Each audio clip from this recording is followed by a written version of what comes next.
We have right now about 1 in 17 children with a anaphylactic or life-threatening, oftentimes very dangerous food allergy.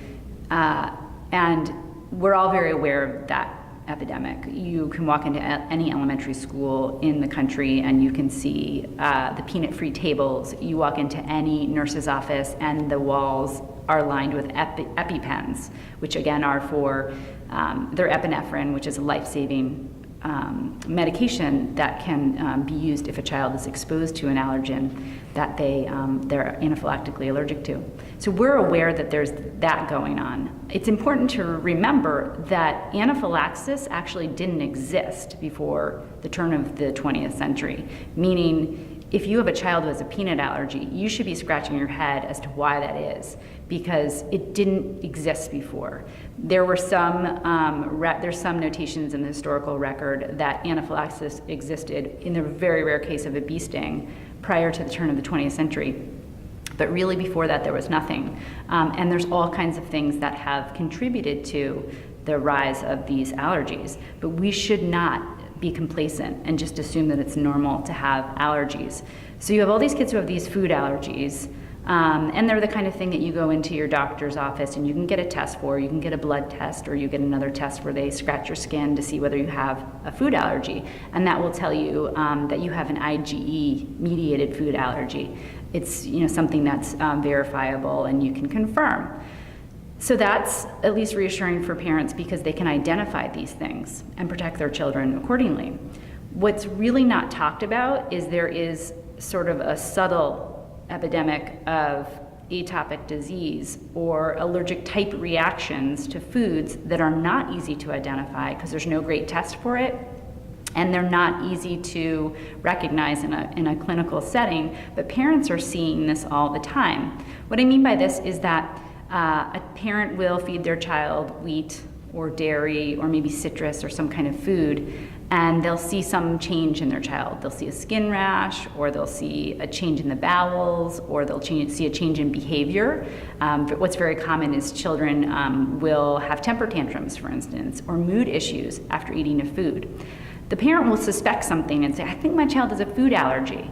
And they'll go into their pediatrician or their allergist and say, I think Billy has an allergy to wheat, or I think Susie has an allergy to milk.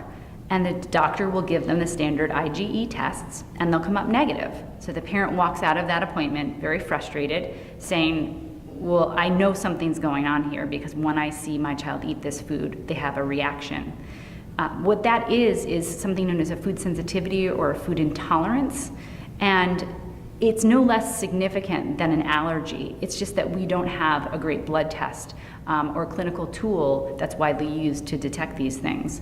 And the problem with it is that the parents are then advised to continue to feed their child these foods, even though they see an inflammatory response in their child's body. Again, that could be anything from a runny nose to diarrhea or a mood problem. The child continues eating this, and it's just a vicious cycle of chronic inflammation in that child's body, when really the doctor should be advising the parents to remove that food and try and understand why they might be reacting to that food in the first place. So what that is again a chronic inflammatory condition that many, many children have in this country, but it's not being diagnosed, it's not being recognized, and unfortunately it means a lot of kids are suffering, and they don't have to.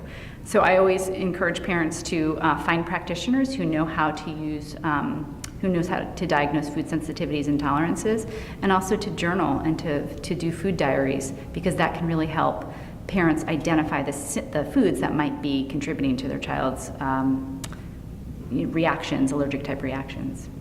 There are so many that are contributing to this allergic epidemic. So when I say allergic, again, I'm talking about true allergies that you can prove in a doctor's office, like an IgE-mediated allergy, whether that's food or environmental. But then there's all these allergies out there, sensitivities or intolerances, to things in our environment that are more difficult to prove.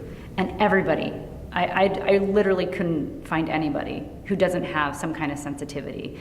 The reason why we all are developing these sensitivities and allergies to our environment is multifactorial. It has a lot to do with our immune system and what is one of the primary factors in mediating allergic response in our immune system, and that again is the microbiome, and that is the imbalances that most modern Americans have in their microbiome. The bacteria in your gut are crucial for regulating immune tolerance. And when babies are born, they learn to distinguish between things in the environment that are friend or foe. So for instance, food would be friend, foe would be some kind of pathogenic bacteria or a chemical or something like that. And what's happening is we're interfering with that process of building immune tolerance very early on, sometimes because babies get antibiotic exposure or proton pump inhibitor exposure or other kinds of exposures that make the development of the microbiome become altered. It's important for us to have a rich and diverse it's important for us to have a rich and diverse ecology in our microbiome. And we are actually doing a really bad job of creating that rich, diverse ecology in our microbiome through, again, all the medications and toxic exposures, things like chlorine in our water and fluoride in our toothpaste. Those can all impact the microbiome. But when you have a microbiome that's out of balance, it's called dysbiosis, you can actually create a situation in your gut called leaky gut. Leaky gut is also known as intestinal hyperpermeability, and it really just means that things that you interact with in the environment that come in through your gastrointestinal tract, they are bypassing your epithelial layer in your gastrointestinal tract and getting into your immune cells and your circulatory system. And the job of the microbiome is to not let that happen. Usually there's good bacteria in there that prevent that from happening. But when you don't have those good bacteria in there, again, from antibiotics or whatever reason, you have these essentially little holes in your gastrointestinal tract where things, underdigested particles of food or things from the environment can leak through. When your body senses that, it mounts an immune response. And so that immune response is the sensitivities and intolerances. There's another factor going on here. It's not just the microbiome. The food that we're eating is different. It's changed. So before in the pre-World War II era, all food was organic.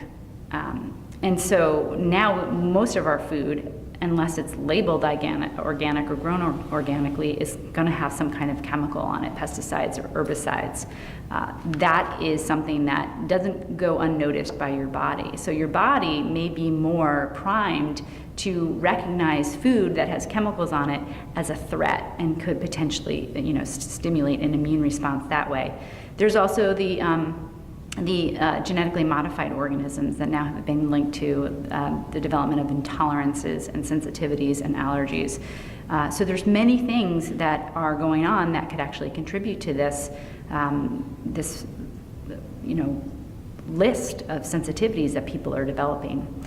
It's very, very common right now for people to be sensitive to wheat, to dairy, to soy, to corn. Those are the most common. Increasingly, you're also seeing eggs, citrus, fish, nuts. So foods that are everyday foods that otherwise would be healthy and life-giving are actually really quite dangerous for many people, or can just be precipitating chronic inflammation in the body.